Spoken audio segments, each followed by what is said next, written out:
Since the first wooden bicycle was produced in 1817, many advancements have been made in the materials used for bicycle frames. Hello, I am Alex Johnson and I am here today along with James Hudson and Aaron Gore to discuss the different materials suitable for the construction of a bike frame. In this presentation, we will examine the use of aluminium, steel and carbon fibre through its pros and cons as a material, worldwide availability, as well as other interesting points. Aluminium, the 13th element in the periodic table, is a silvery white metal that makes up 8% of the Earth's core mass. With such easy access to the material, aluminium is the most commonly used material for the frame of a bicycle, with the pros of using the material far outweighing the cons. The 6061 alloy of aluminium is the most prevalent form used in construction. It is preferred due to its medium strength, formability, weldability, corrosion resistance, and low cost when compared to other alloys. Comprised predominantly of aluminium, magnesium, and silicon, aluminium 6061 has a face-centered cubic crystalline structure, a total of 4 atoms per unit cell. Having an FCC structure allows aluminium to be ductile, with an elastic modulus of 68.9 gigapascals. Since an FCC structure has more slip planes than a body-centered cubic structure, which only has 2 atoms per unit cell. Being ductile allows for an easy production process, along with the significant elastic modulus value, meaning that aluminium 6061 can elastically deform at a high load before failure. Additionally, aluminium 6061 is extremely lightweight due to its atomic structure. Generally containing 13 protons and 14 neutrons, aluminium has an atomic mass of 26.98 grams per mole and a density of 2,700 kilograms per cubic meter, meaning that once constructed, a bicycle frame made from aluminium can improve a cyclist's top speed. Aluminium is also protective against corrosion as it reacts with air to form a rust-proof protective layer of aluminium oxide. This provides for a long-lasting bicycle due to its significant resistive capacity. Since aluminium is found globally within the Earth's crust, the production of aluminium-framed bikes is available to all in first world and developing countries. However, one limiting factor of aluminium is its cost, which as of the 12th of March 2018 currently stands at $2,091 per metric ton. Due to this cost, people in developing countries can rarely afford aluminium bikes, instead looking for alternative materials to construct their bikes out of. I will now hand over to James, who will be looking at steel-framed bicycles. A metal known as stainless steel type 304 is the most common steel alloy found in today's society, with many applications ranging from cooking equipment, surgical tools to lightweight bike frames. To manufacture stainless steel, iron is initially alloyed with carbon to create steel, increasing the hardness and strength of the iron. Other alloying elements are then added to introduce various qualities to the steel. One alloying element that plays a major role in stainless steel type 304 is chromium, which provides a resistance to rust. Stainless steels have an excellent corrosion resistance, which extends the potential lifetime of the alloy. The Australian Stainless Steel Development Association states that stainless steel is a generic term for a family of corrosion-resistant alloy steels containing 10.5% or more chromium. This element improves the resistance to metal oxidizing by forming a self-repairing passive layer of chromium oxide on the surface of the alloy. Higher percentages of chromium therefore increase the alloy's resistance to rust.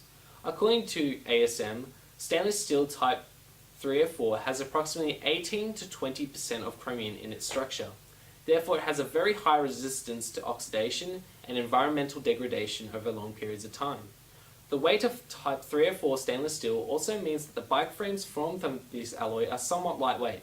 This is due to the density of the alloy, which is 8 grams per cubic centimeter. The weight of a bicycle frame depends on the thickness of the tubing, therefore frames that may be more expensive are noticeably lighter. One of the top 18 voted best stainless steel bicycle frames, known as the Centilli XCR frame set, weighs a total of 1,460 grams. However, it would set you back approximately $4,700. Austenitic stainless steel type 304 has a high ductility and hardness due to various alloying elements. The stainless steels possess the austenite and are identified by their face-centered cubic crystalline structure. The inclusion of nickel in authentic stainless steels is responsible for a great toughness and high strength at low and high temperatures. Similarly to nickel, nitrogen is also an acetite forming element, which greatly improves yield strength. The elasticity for type 304 stainless steel is recorded at 193 to 200 gigapascals and has a tensile strength yield of 250 megapascals and an ultimate tensile strength of 505 megapascals. This means that the type 304 stainless steel is a very durable metal that can take various impacts placed on the bike frame. Stainless steel type 304 has extremely good corrosive resistance, has the potential to be lightweight, has a high ductility and strength at low and high temperatures, making this alloy a very suitable material for a bike frame. However, cost can vary depending on the specifications of the frame. Therefore, the material may be favoured in first world countries. Developing nations may find that the material is quite expensive to manufacture as it consists of various alloying elements that require the use of large industrial equipment to be introduced into the steel. I'll now be discussing carbon fibre for the next part of this presentation. Carbon fibre is a material composed usually of more than 92% of carbon by weight. It consists of honeycomb-shaped like crystals, which are arranged into long, aligned and flattened ribbons. The material has many uses in a variety of different areas. It has become rather desirable over the past few years because it has one of the highest weight to strength ratios, greater than many other materials on the market today, such as steel and aluminium. There are two categories to carbon fibre. The first is created through carbonizing precursor fibres, and the second is made from hydrocarbon gas. I will focus on the first of these two categories. Within this category there are three main precursors: rayon, pitch, and polyacrylatrine, or PAN-based carbon fibre. This last category, the PAN-based carbon fibre, is the most common. It actually takes up 90% of the global market of carbon fibre. It is used in most industries, from aerospace industry to industrial related fields to recreational industries, such as sporting goods. This is because of the high tensile strength, high elastic modulus, and low density. PAN-based carbon fibres have a turbostratic structure, which means sheets of carbon are irregularly folded together, which provides the material with tensile strength of 2,500 megapascals and an elastic modulus of 350 to 600 gigapascals. The low density of carbon fibre being between 1.8 and 2.0 grams per centimetre cubed, in addition to its high stiffness and elasticity, makes it a perfect candidate for making a lightweight, strong and easy to ride bicycle frame.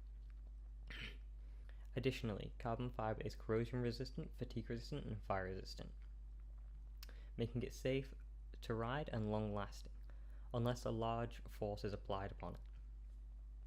However, carbon fibre requires a large amount of experience and expensive equipment to create. This makes it only relatively available in first world countries. Carbon fibre is also extremely expensive at $5 per pound. This makes it very unreasonable for third world countries. In summary, bike frames need to be sturdy, reliable, easy to manufacture and lightweight. Out of aluminium 6061, stainless steel 304, and pan-based carbon fibre, aluminium would be the best choice because its FCC structure makes it more ductile than steel and carbon fibre, meaning it can take a lot more stress and strain before permanent plastic deformation occurs. Aluminium is also more abundant and cheaper than both carbon fibre and stainless steel.